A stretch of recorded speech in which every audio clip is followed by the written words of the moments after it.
Essential cybersecurity controls. What we want to do today is do a little bit of a fun exercise. I'm going to take you through a case, an event that's happened, and we're going to kind of put on our Sherlock Holmes or Poirot or whatever it is you like, your detective style. I'm showing my age, aren't I, saying Poirot? But hey, and we're going to introduce to you a few concepts around some of the things that we need to be looking at when we have a cyber incident, or how we prepare ourselves, or how we protect ourselves from some really basic entry-level things around the cyber world. And it's worth saying that even if you follow everything I did today to the letter, you're still not, doesn't make you 100% bomb-proof to cyber threats. Okay, so so it is worth us expanding on these bits. But just to introduce a few terms, we've got an agenda here. But before we get into it, there is a poll that we'd like you to do. We did this on the last one. You're going to see hopefully a little pop-up that'll come up. It's just asking you, how involved in your cyber planning for your business are you? Now help me steer today's conversation, because if you're massively responsible for all of your cyber planning, then we can head in that direction. If the bulk of you are sort of end users and you follow the process within your business, that will help me steer today's conversation and make sure we target that correctly for the right audience. So, but whilst you're all filling in that little prompt, which hopefully has popped up on your screen, the agenda today really is to talk about 7 key things within the cyber environment. And cybersecurity is a bit like an onion. The more layers of protection you have, the more secure you can consider yourself. So we have the idea of response. So what do you do when a cyber incident occurs? Behavior. What we mean by that is, how do we observe weird things, odd behavior? What do we do about it? Do we just kind of log it? Do we actually shut things down if they act a bit weird? The idea of patching, and then again, for the technical people, hopefully that's sort of fairly common for you. For the lesser technical people on the call, that's the idea of updating systems and IT solutions and devices to make sure that we're always running the latest code, which has been tested and proven not to have any vulnerabilities in it that can be exploited by malicious actors. And we're going to use a few of these terms, so I'll try and explain them as I go through. So also the idea of training. How do we make sure that everyone in the business is aware of the risks that cybersecurity could bring? And we'll explain some of the outcomes if we don't consider those risks a little bit today as well. Authentication types. We've all heard of something called MFA, I'm hoping. If we have, then why is that so important? We'll discuss that today. The idea of networking, again, for the less technical people, that's how we connect IT devices together, whether that's phones, devices, laptops, printers, PCs, servers, things in the cloud, Office 365, all of those things, when they connect together, we deem that our network and our environment. So we're going to talk about how we can secure some of that. And probably the biggest one, which is email. Okay, still fundamentally the main culprit when it comes to people getting into other people's organizations. So I'm just going to have a quick look at the results of your poll. So okay, great. So the bulk of you on the call are involved in actually planning or approving that plan, and then the next most popular part of it is somebody who's a keen cyber aware user, which is fantastic news. So hopefully a lot of the things that we're going to talk about today actually are probably quite common sense. But the bit I want you to understand is that it's really easy to look back and go, well, why did we do that? That's like, why did we click on a link? Why did we do X, Y, and Z? But the problem is, in over an elongated, stretched out period of time, these very small isolated incidences don't always add up. You don't always spot them, and you don't realize this stuff's going on. So put your Sherlock Holmes hat on. What we're going to do is we're going to have a little look at a bit of a case today. Okay, so this is going to happen over a week.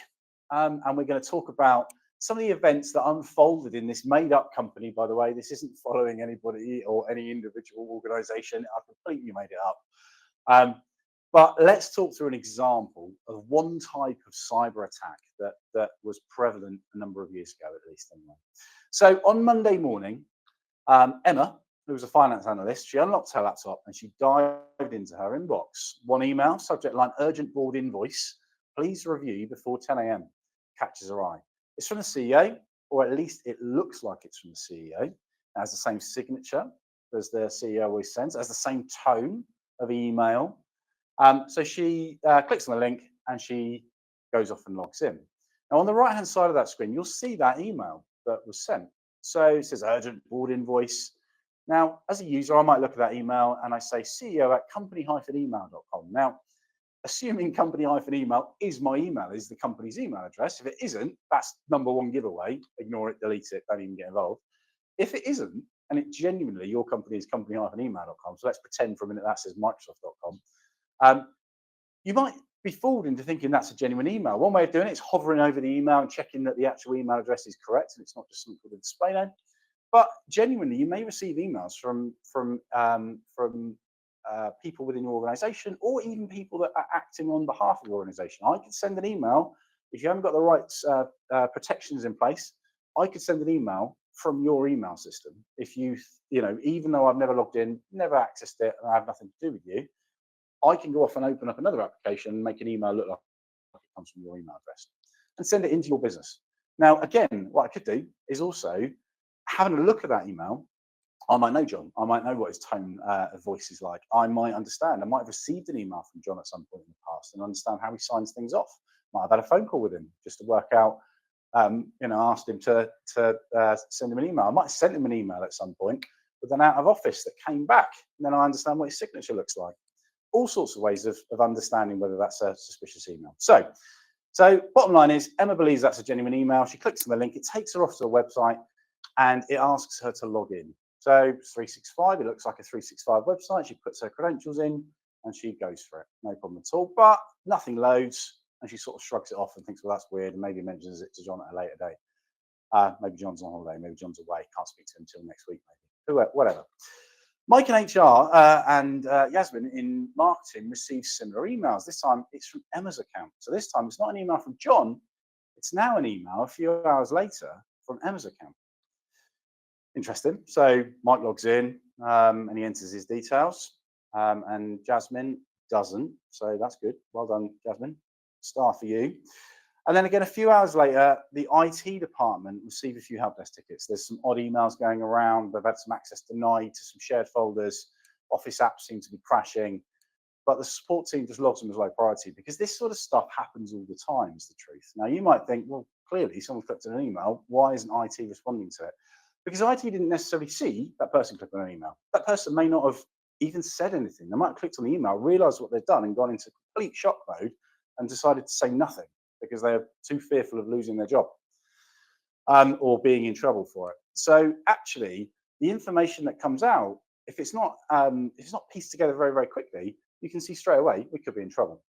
So giveaway, email, links in emails. If there's one thing you learn from today, do not click on links in emails ever. Okay, full stop. That will immediately improve your security posture. Just don't ever click on a link in an email. Full stop. Unless you absolutely categorically know you just had a conversation with somebody and somebody said, oh, I'm going to send you a link to that website. All right, and then you receive an email from them 10 seconds later with a link to a website. Fine.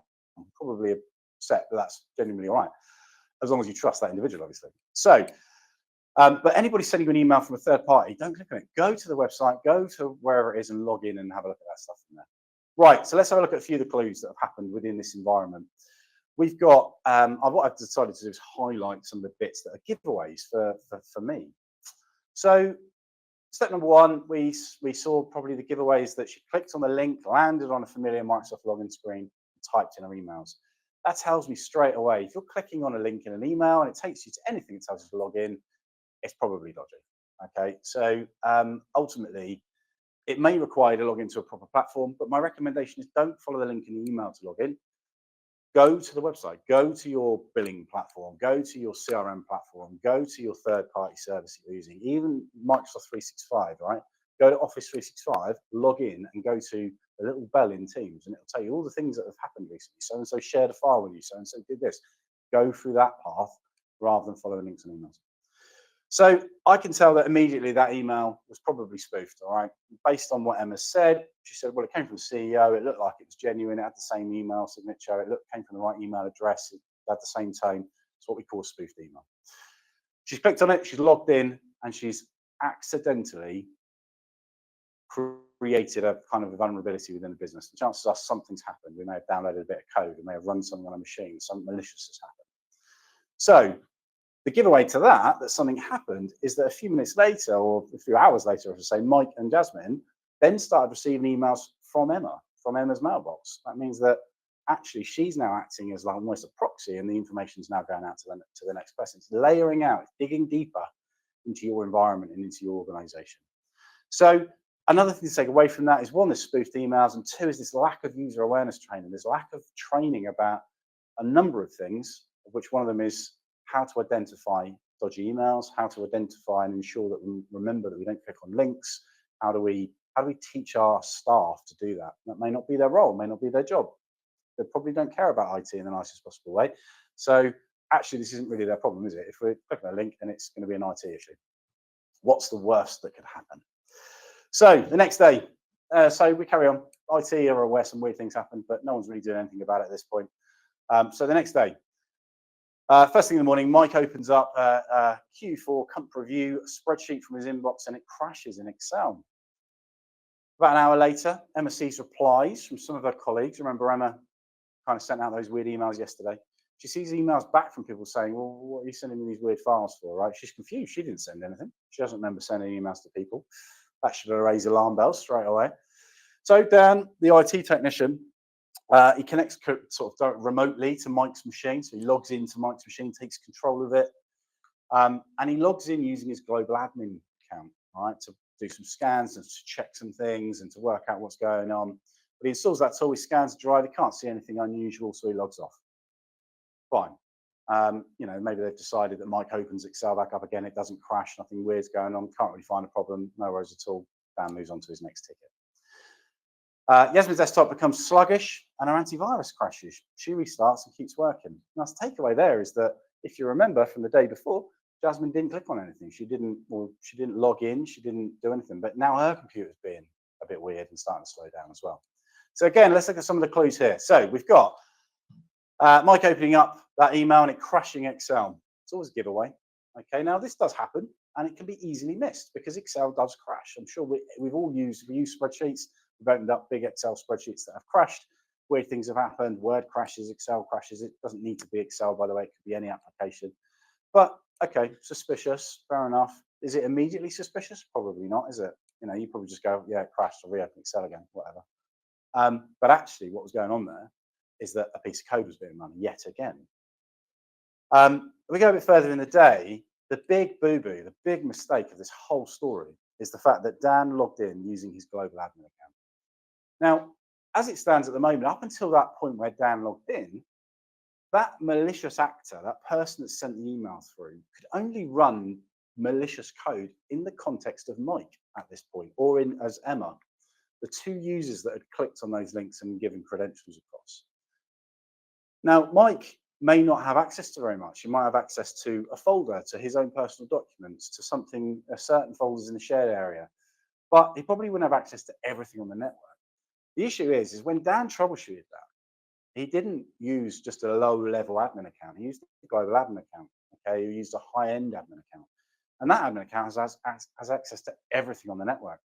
So what Dan's done here is log into an infected machine with a super user, and that attacker is able to grab the authentication token that gets created when you log into a device using a global admin, and then they can take that token and replay it, and they can basically start to log into whatever they like, anywhere they like. Okay. Massive security risk. And this is where we'll talk about how to solve some of these things in a minute, so don't panic too much. But this is where it all starts going wrong. So a few minutes later, or a few hours later, Yasmin's machine starts slowing down. Now remember, Yasmin didn't log in, she didn't click on anything, but because that admin has because that hacker or that malicious actor has an admin account, they can now log into Yasmin's machine. They can get to it remotely. They can connect to it and not necessarily need to take over the control of the mouse. They can start to run malicious code in the background. She would never even see that person. But because it has a domain admin account, the malicious actor is able to what we call move laterally across the network. They can access servers, they can access other people's devices, they can log into your printer, they can log into your switches, whatever they might need to do, to be able to bury themselves deeper and deeper and deeper into your environment. So let's move on a day. Okay, again, at the moment, do we know much is going on? Not really. Okay, we know some weird things have happened, some apps have crashed. This stuff happens day to day. No one's really No one's really clocked on to what's going on at this point. We're 3 days in. Wednesday, Kevin in sales can't open a client proposal. The file's corrupt. He seems it's bad and just didn't save correctly, so he probably started his document again. Probably thought nothing of it and just went, oh, I can't believe it's corrupt, and I start again. It's all happened. It's happened to all of us, right? The reason it's corrupt is probably because it's got some weird code running. It didn't run quite right. At 10:20, the IT department identifies malware or viruses on a number of files. And they think, okay, well now I think we have probably got something weird going on. We've had all these weird events happening in the last few days. We've probably got a virus somewhere on the network. So let's do a virus scan. Let's identify and find out what we've got. So they do a scan. They find some issues, and then they decide that probably the easiest way to solve this problem is to recover all the files back from Monday before we started having these issues. So they recover the core servers or the files or whatever it might need, and they pull them all back. Great news. All the servers are back up. We do a virus scan potentially, and everything looks maybe clean at that point. No worries. We carry on. Systems by 1:30 in the afternoon. Systems are online. Staff can breathe. A sigh of collective relief, and everyone carries on working, thinking that this virus has been eluded. Of course, the truth is this isn't a virus. This is a malicious attacker.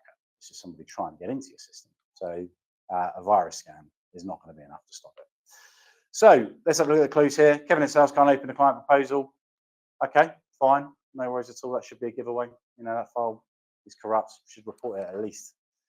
But by 1 o'clock, they've recovered the servers from Monday's backup. Now, this is, again, another massive mistake. The truth is, it sounds sensible, doesn't it? Let's go and bring the servers back from how they were a few days ago before we started to see all these viruses. The issue is that this attacker is already inside the system. You might recover your files, but they've got logins. They've got access to Yasmin's PC. They've got access to Mike and Emma's PCs. It doesn't matter if you recover the servers. They're still on all the PCs. They're still in your switches. They're still all over the place. Do what you like with the servers at that point. They'll just log back into them again, all right? And effectively, maybe they're running sleeper scripts, as we call them, that are sitting on those servers. They've been there for 3 weeks. Okay, you recovered them back from Monday, but they've left things open so they can get back into the system at a later date. The other big issue you've got is that they were really active on Monday, Tuesday, and Wednesday. They were sending emails to Emma. They were accessing people's PCs, Yasmin's PC. They were trying to infiltrate the network. And the history and the evidence that that was happening would have been being stored inside the servers, like log-on attempts and failed logins and things like that. If you go and recover your servers back from a few days ago, you've just deleted all that evidence. Everything that hacker was trying to do has just been wiped. You've done them a favor, if anything, because now you have no idea what they accessed, who they logged in as, what data they've copied, what they potentially moved off to the cloud, what they might ransom you with at a later date. You've deleted all of what we call the forensic information. And if you then need to understand how, at a later date, you realize this is a very serious security issue, you then need to understand, well, what happened? What data has been leaked outside the organization? How much risk have we exposed ourselves to? You won't have that information because you've recovered yourself. So again, this is where we come back to an incident response plan, right? Understanding how everybody in your organization needs to act when you start to see things that are a bit suspicious. Right, so let's move on. Thursday now. So we're 4 days in. Kevin notices that the entire client folder is renamed in the sales drive. He flags it, but no one else reports the same. Fine, maybe it's just because it's a folder he uses. Rachel in legal receives a DocuSign request from HR to review a new compliance clause. She logs in. Remember, at this point, everybody's sort of sitting there thinking, oh, we had a virus yesterday, but everything's back to normal. IT sorted out. It's fine. It's not a problem. So we'll just carry on. Maybe everybody in the business doesn't even know what happened yesterday. So, but ultimately, she receives a DocuSign request. She clicks on it, doesn't load anything, thinks nothing of it, whatever. Emma opens up OneDrive. She sees folders that she doesn't recognize. She calls IT. IT say, yeah, no worries, we'll have a look into it. But you know what? Right now, that folder that's changed name isn't that important to us. We've got people all over the place with crashing applications, and we think we had a virus yesterday, and we're trying to understand what happened, and we'll deal with that later on. Okay, alert fatigue, what we call that. So ultimately, too much inbound issues that they're dealing with the big stuff, not the small stuff. The problem is the bad stuff's happening in the small stuff, and you have not got enough resource to be dealing with it. Not enough immediate reactionary. You're requiring a human being to try and understand what's going on and stop this stuff from getting worse. So Dan runs some endpoint scans again, nothing major. There's no viruses on the network. We recovered it, all looks clean. Fine, it can't be anything then. We definitely don't have a virus here going on across the network. Therefore, perhaps all these issues we've had this week were because we did a load of patches last week. We did a load of updates, and weird things happen when updates happen. Again, not a massively unrealistic expectation, but again, haven't got the level of detail, haven't got the visibility, don't really understand what's going on behind the scenes. Clues. Attacker moves freely across flat network. Right, and this is the issue that we were pointing out earlier on. Ultimately, as soon as you're in, you might have recovered all their servers and all your data, but they're all over the network. They're just going to move back in again. They're going to be able to log in and access resources and do whatever they want to do and pick it back up again. The giveaway here on Thursday, the move, in terms of the trap, shall we say, is that Rachel in legal receives a DocuSign request from HR. Now, why DocuSign?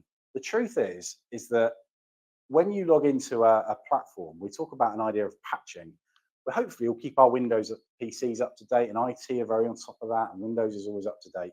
But there's this concept of third-party patching. If I'm a malicious actor trying to get onto your system, and I'm going to look at the version of Windows you're running on your desktop, and it's going to take me 10 seconds to work out whether or not there's any vulnerabilities in there that I can exploit. Chances are there aren't, because Windows is pretty good nowadays, keeping itself up to date. However, your Google Chrome, no one's updated that for 2 years. Adobe Reader, we installed 4 years ago, but never thought about it again. Everyone's got a PDF reader, right? It's 4 years old, 3 years old, 2 years old, 6 months old, doesn't really matter. There'll be vulnerabilities, okay? And I can then exploit those vulnerabilities. So by sending Rachel a DocuSign document, that is typically a digital signature document, opens in Adobe PDF. She's going to click on it, she's going to open up Adobe PDF, and a bit of code running inside my document is going to leverage a vulnerability inside Adobe Reader because it's so out of date that it's going to allow me to start running more malicious code on her machine again, which might be to capture, silly one, but it might be to capture that domain admin account, because actually Dan logged into that PC a month ago or 6 weeks ago or 3 weeks ago, whatever it might look like, but his admin token is still sat on that machine. So don't think that just because you're going to log into it when there's an issue. If you've been logging into PCs with domain admin accounts, we're in trouble. The next piece there, Emma's opening OneDrive, and she sees folders that she doesn't recognize. Again, this comes back to that kind of alert fatigue piece. So actually, okay, does it matter? Well, it's a giveaway, isn't it? Something weird's going on, more weird behavior, but the IT department is so overwhelmed by all the stuff that's going on, they haven't got time to investigate the smaller stuff. And obviously it's been put down to background noise. All right, so there we are, saying suspicious activity dismissed due to alert fatigue.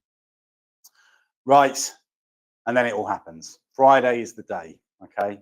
By the way, it's not always on a Friday, just to make that very, very clear. It can happen at any time, or whenever you like. But in this scenario, and I appreciate we're making light of this, it's a pretty serious scenario, but we've had 4 days of weird things going on. And this attacker was pretty obvious, all right? There were some weird things going on. Chances are that actually, in most real scenarios, you'll see nothing until this happens. But they'll have been in your system for weeks beforehand, tactfully moving around, understanding and getting access to various sources. But on Friday, Mike logs in, sees a red warning, the files have been encrypted. Right, so we now know that this is a ransomware attack, all right? One of many different types of cyber attacks. This particular one is a ransomware attack. Similar message appear in sales, finance, and legal. All right, so actually, it's not just Mike's department. Therefore, it hasn't been Mike's account that was exposed. You can have ransomware attacks that only affect all the files that an individual can access. Well, that's because they didn't get any further. They just managed to exploit Mike. All of Mike's personal documents and all the things he can access in shared drives have been encrypted, but nothing else has. We now know that sales, finance, and legal, all their documents have been encrypted as well. That means that attacker moved laterally across the network and managed to get into other departments. Dan attempts to access the domain controller. The IT department try to log in. They can't even get in.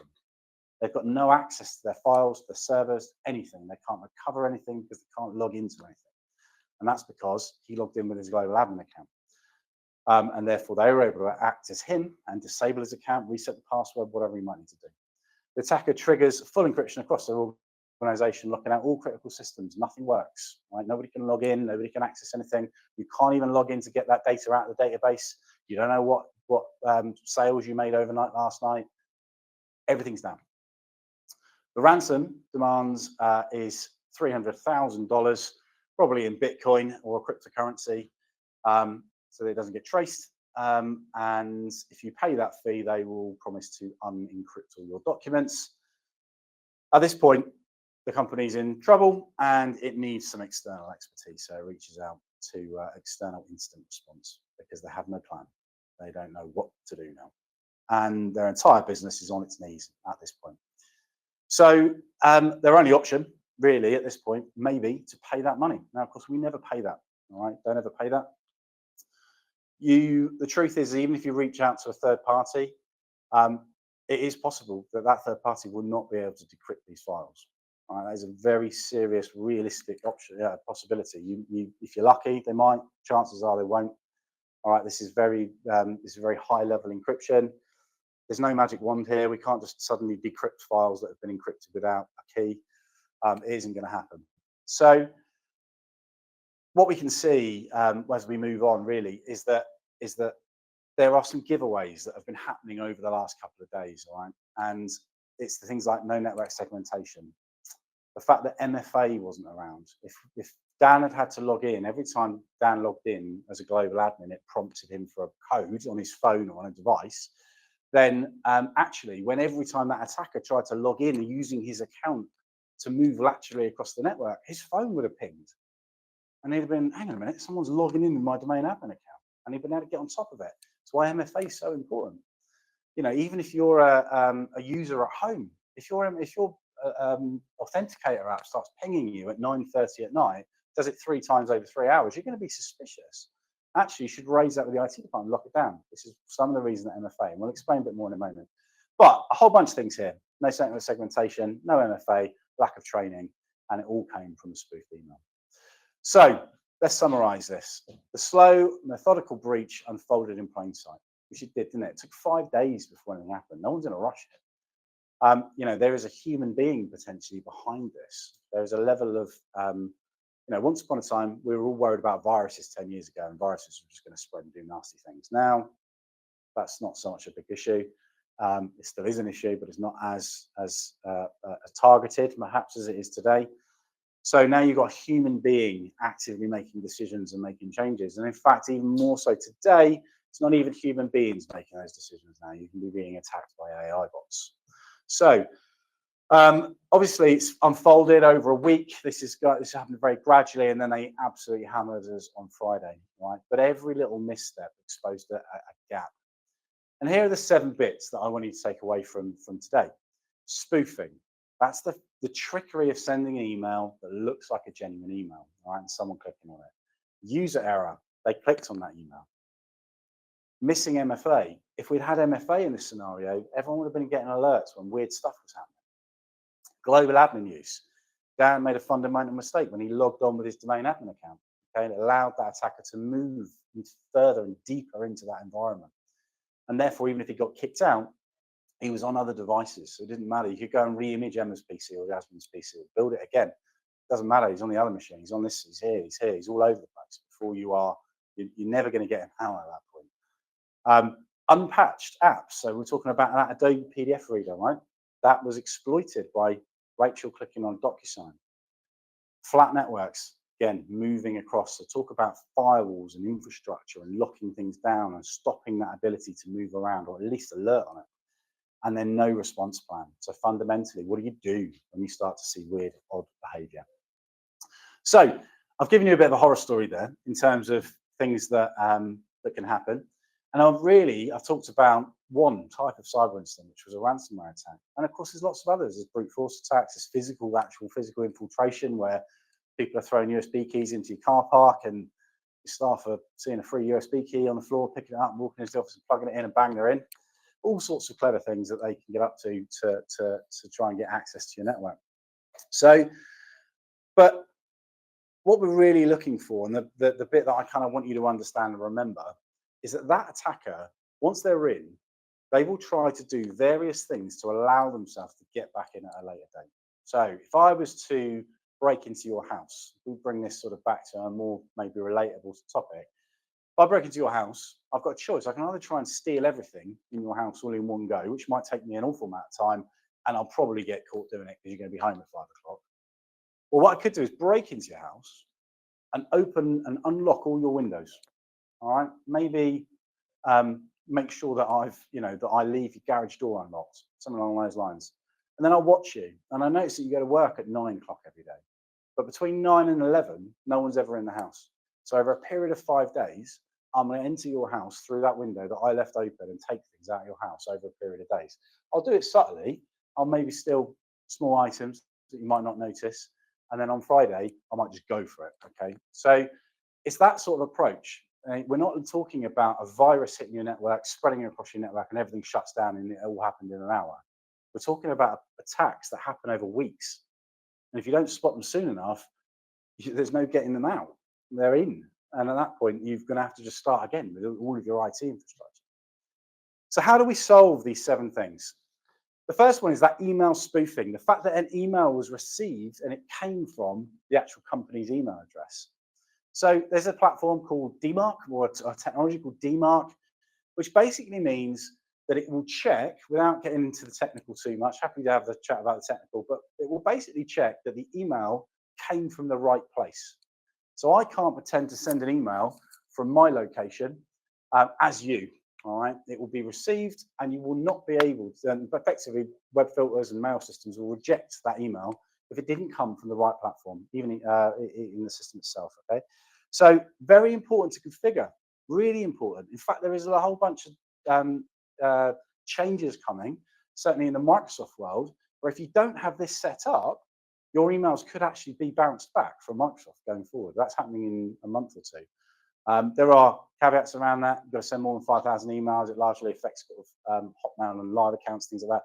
But the point is that this is almost standard now. Now, if you've never heard the word DKIM or DMARC or SPF, chances are you haven't got this set up. So you really need to speak to your IT provider about getting this configured, or you could find that your emails will stop being, you'll be sending emails out to customers, they won't be receiving them because you haven't got this turned on. The next piece is that multi-factor. How do we deal with multi-factor? Multi-factor is an absolute standard. We all hate it. I get that. Everybody hates multi-factor because we have to keep logging in all the time. But hopefully you realize why. All right. Now, if you don't have multi-factor, this chart in front of you is just basically how quickly a computer today can crack a password. Doesn't matter what the password is, it's based on length and complexity. So you can see there that even if you've got 11 characters password and it's all numbers, then you can crack that straight away. All right. Even if your password is 15 characters long full of numbers, it's only going to take half an hour to crack it. And if I really want to get into your system, I'll wait half an hour. You can see that as I make it more complicated, it takes longer and longer and longer. If I've got an 18 character password, I appreciate that that one's slightly off. So 18 character password, numbers, upper and lowercase letters, it's going to take 11 trillion years. Right, brilliant. Well, brilliant. But who wants to type an 18 character password in this time? So actually, and the chances are it could still get breached. All right, even if you've got the most complex password in the world, you've got issues. Like if you use that same password to log into Tesco's to do your online shopping and Tesco's gets breached, then they've got your password. And if that's the same password you've got for your account, they've got your name, they know who you are. They do a quick search of, you look up Scott Weedon on LinkedIn, because there's a Scott Weedon, I've got a Tesco account, let's say. There's only going to be about 5 Scott Weedons in the country, right? I've got a fairly unique name. And the chances are they're just going to work out where I work and they're going to try it. And they're going to get into the system and then they're into tailor-made. So we have to make sure all our passwords are different with every single platform we log into. We need to make sure they're complicated, they're complex, and we need to ensure that every time someone logs in, my phone beeps. Every time someone tries to be me, it says, is that you trying to log into that environment? Because if it isn't, then it's a great way of me working out someone's trying to attack trying to log in as me. And for what it's worth, personally, obviously I get targeted an awful lot. My phone beeps all the time with people trying to get into the system, get into tailor-made systems, and it's not me. All right. So this is a very active thing. Be aware of it. So multi-factor is really important, and the reason we call it multi-factor, just to get a quick lesson, slightly off topic, but what we mean by 2FA is there are 2 forms of authentication. First form of authentication is your password. Okay, so it's something that you know your password. So you type your password in, you hit enter, That's the first, it's 1FA. 2FA is at the point that then it then wants something that you have. And in most cases, that's my phone with a code on it. All right. So to log in with me, you'd have to know the password in my head and have my phone to be able to get in. Something I know and something I have. If Dan had done that with his global admin account earlier on, then he'd have logged into the account and the attacker would have tried to replay his access token. It would have then prompted, after a period of time, would have prompted his phone to allow that access token to be run. And of course, the hacker wouldn't have had his phone. So the whole event would have stopped. It would never have got any further than Mike. Okay, that's key. Mike's files were encrypted. We could have recovered those from backup. But as a result of not having MFA, the whole system got compromised. So, and if you're really interested, there is a third factor as well, which is biometrics. That's something you are, where you scan your retina or fingerprint and things like that. So hopefully we don't have to get to 3FA to log in and look at my email, because that'll get really annoying, but it could happen. The next piece is what we call behavioral based antivirus. All right. So we're all used to, hopefully we're aware of the idea of AV or antivirus. This is a signature based model where in this scenario, in the AV world, a virus breaks out on the internet and it goes across the world. All right. And what happens is after a period of time, the antivirus companies realize that there's this particular thing that this virus does. It always writes a file to this particular location. It tries to do this. It accesses Outlook and tries to send an email. It puts something in the registry for the technical people in the room. Once it does that, it leaves almost a signature of what it does. Imagine a worm or a snail leaving a trail. All right. So AV can identify that trail and go, well, I know exactly what virus that is because it does these things. All right. And it's very sort of rudimentary. And it will go, so I know how to fix that. I need to go in and look at this location, this location, this location, delete all those things and get rid of it. So it's effective. The problem is that when a virus gets released, it takes the AV company a month or 2 months to work out and for it to get across the internet and around the world, for the AV companies to determine what that signature looks like, and then they release an update and your antivirus software pulls that update down and then it fixes everything, or tries to.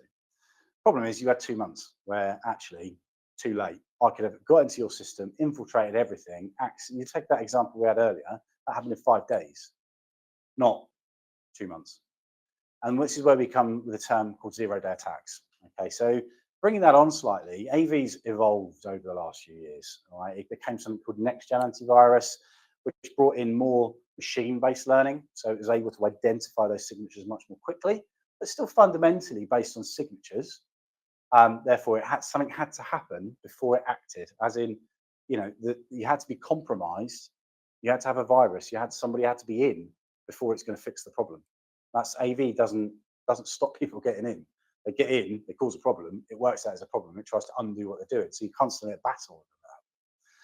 You've then got endpoint security suites, which kind of evolve that. But really the standard that we're at today is EDR, endpoint detection and response. Absolute minimum standard. If you haven't got an EDR, never heard of the term EDR, you need to go and have a talk with your IT provider, because endpoint detection and response is behavior based. It's constantly monitoring everything that's going on inside your PC, or on your server. And what it's, rather than looking for those signatures, rather than waiting for something to happen and then acting, it's saying constantly, right, hang on a minute, everything that's running on my computer, that process, that thing running on my computer right now, just put a file somewhere really suspicious and I don't like it.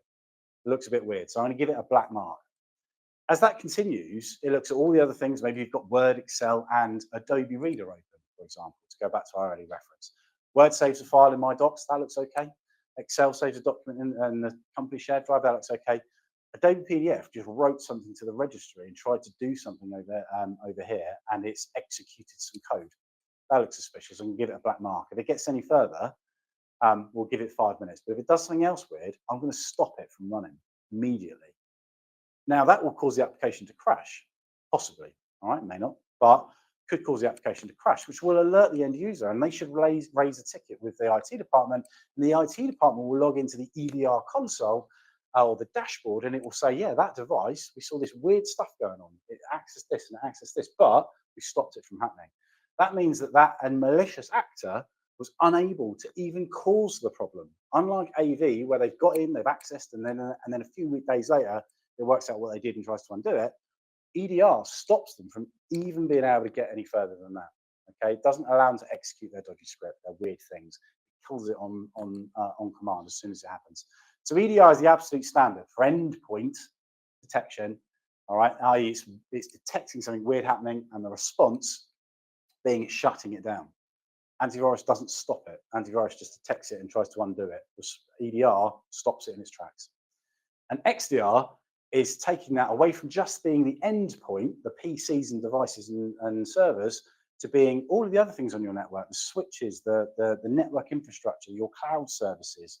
And that's the next layer. And that's a conversation. If you're at EDR, that's the next layer of this security onion. Application patching. We gave an example earlier where DocuSign or Adobe Reader was exploited.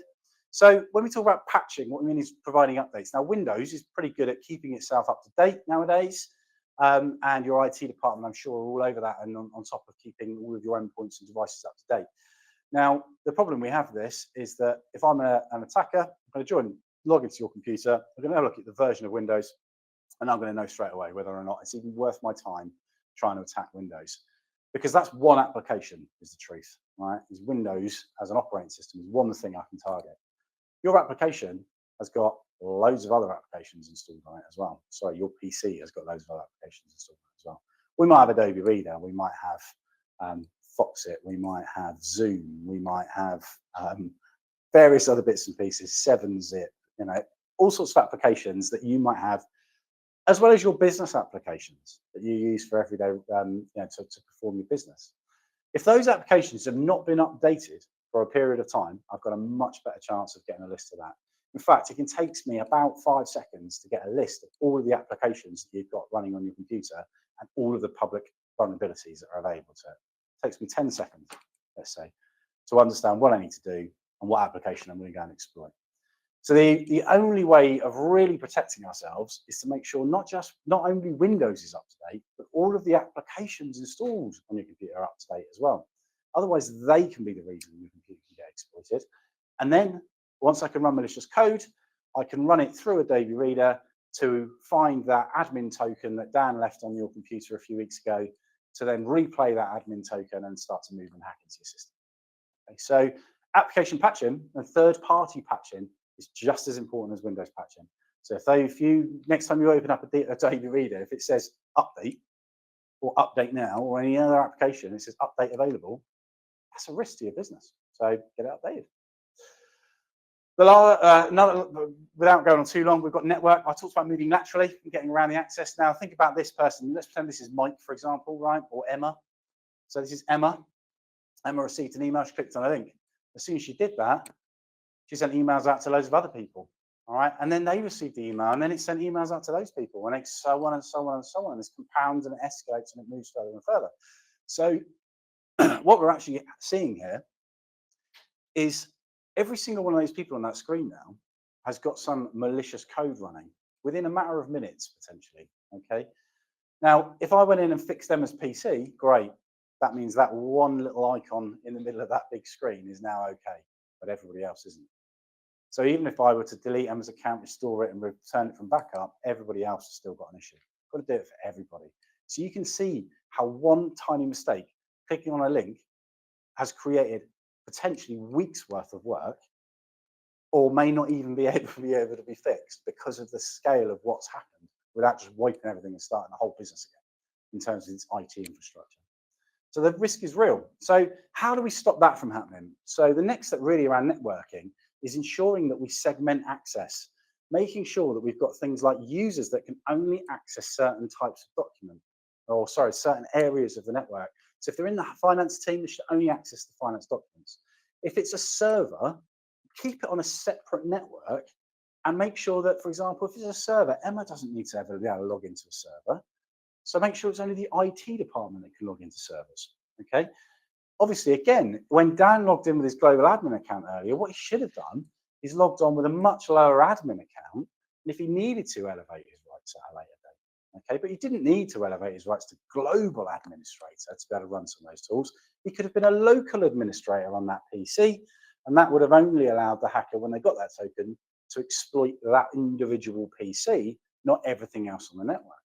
So when we talk about moving laterally or understanding network segmentation, as well as it being firewalls and physically stopping communication between endpoints and particular servers, it might be that we're actually talking about access to particular documents and types. So we're talking about privileged access management, and we're talking about actually how do we control movement across the network.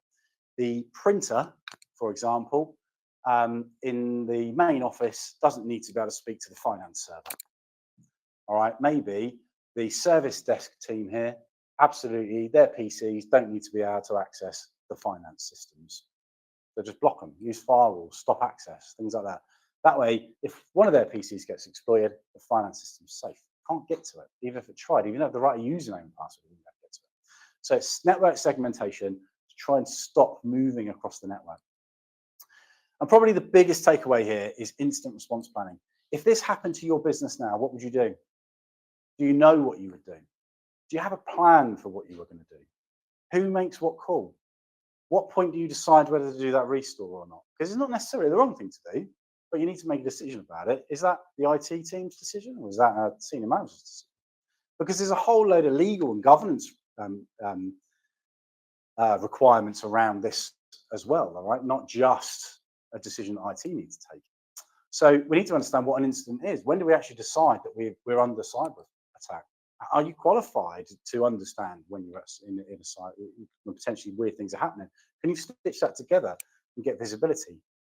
Because if you don't have any of these tools we talked about, an EDR platform, maybe even a SIEM platform, all right? A SIEM platform is a tool that pulls logs and information in from all sorts of different places, people's devices, switches, networks, and it tries to work out when something weird's going on. Someone's trying to log in, by the way, and they've tried 4 times at 3 o'clock in the morning from the Maldives. So if that happened, something suspicious is going on. We need to act on it straight away. But we need an incident response team. Who does what? We need to establish their roles, their responsibility. Who makes what call? What do they actually physically do? What are our communications procedures? What are we going to tell people? What do we need to tell our customers potentially if something does happen and we're at threat? Maybe we've got information on them. We're storing information about them. We have an obligation to reply and tell them all that we've done that. Do you know if you need to do that or not? Because if you do need to do that and you don't do it, you're going to get fined. So all of this stuff that you need to be on top of, right? Document and log everything. That's the idea of tracking and tracing. Again, if you release personal information that you've got on your customers and you can't evidence what was released or what was downloaded or what was accessed or what could have been breached, you will get fined. So it's very important that you are able to prove what happens. If you restored your backups and you overwrote all that data, you could well be in trouble. Test and practice that plan. It's similar to a DR exercise or anything along those lines. And of course, include legal and regulatory obligations. So the last piece is the ICO. If you're involved in planning of the cyber incidents, then you should be aware of the Information Commissioner's Office. If you hold personal information on anybody and you are breached and that information is accessed by a malicious actor, then you need to report it to the ICO. And if you don't report that, you could be subject to a fine. I think the extreme end of it is something like 17 million, but I think the SMB world realistically is about £8 million fine if you are found to be negligent around doing any of this stuff, or 2% of your turnover, whatever is higher. So you can see that won't always be the case, because if the more you're doing, if you can evidence that you've got EDR in place, you do phishing awareness for your staff, and this was an absolute freak accident, then that fine will come down if you are subject to a cyber incident. Okay, but personal breaches aren't just somebody broke in, right? Access by an authorized third party, that's a break-in. Deliberate or accidental action or inaction by control or process. In other words, you muck up moving data around that contains people's information. Sending personal data to an incorrect recipient. So that's actually somebody just accidentally sending a customer list, not to the person they thought they were sending it to. They sent it to another business. If that happens, you need to report it. You can get fined. Chances are you won't, is the truth, but I can't tell you that because by the letter of the law you could be.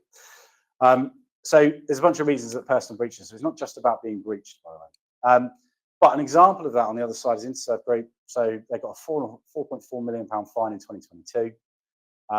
They were basically, that was the way they got breached was through a phishing email, was by being spoofed. So somebody clicked on a link inside the business, but then moved laterally across the network, exploited everything, grabbed all their data, and actually pulled their data away.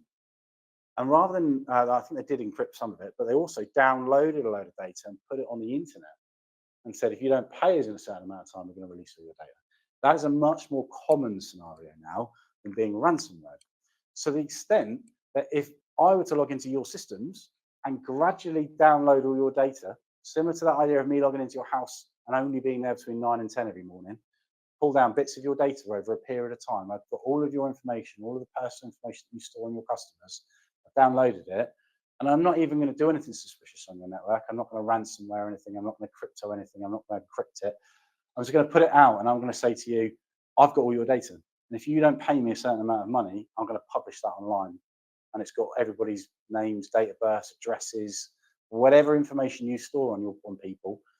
Again, think about it. If you're in the education sector, you've got students. It doesn't just mean students, right? If they have access to your SIMS environment, you've got information there about their parents payment details, around anything sort of social services that may have been engaged with that. That could be really embarrassing to some of your parents if you are in the education sector. So all sorts of things. Think about that. What's the impact if somebody could get your data? What's the worst that they could do? And prepare yourself for that.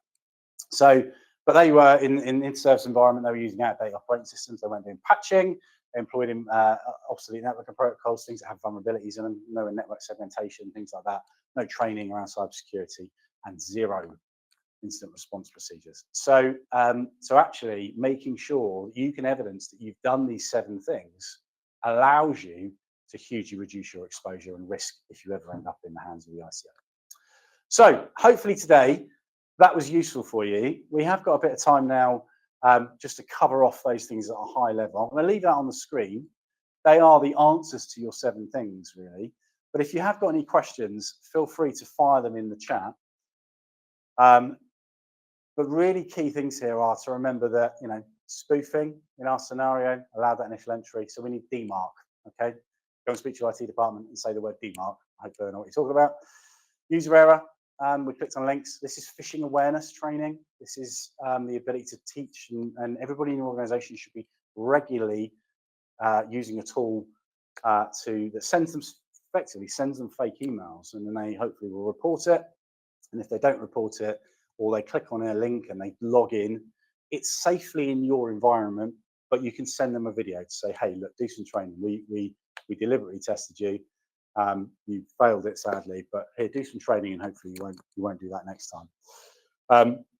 Very important there. Don't ever name and shame people that are doing phishing awareness. All right. So some people get it, some people don't. Don't need to go around naming and shaming them.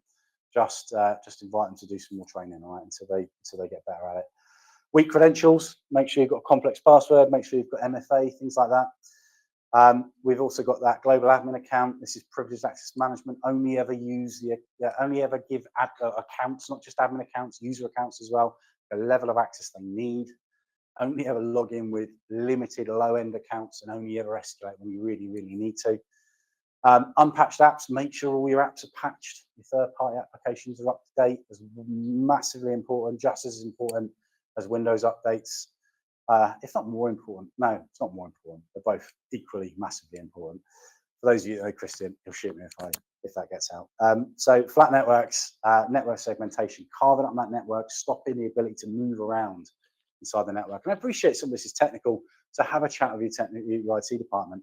But one thing you can do, if you're not technical, is definitely raise these conversations with the IT department and be key and instrumental in organising that incident response plan.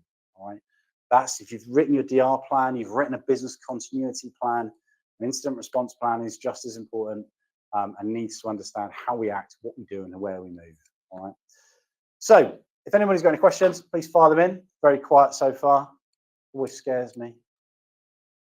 Suddenly, I'm panicking that I've been on mute for an hour, but I think it looks all right. But If we're all done, thank you very much, everybody. Thanks for joining me. Hopefully you've got 5 minutes of your day back. So, and I look forward to seeing you all again on the next webinar. All the best. Take care. Bye-bye.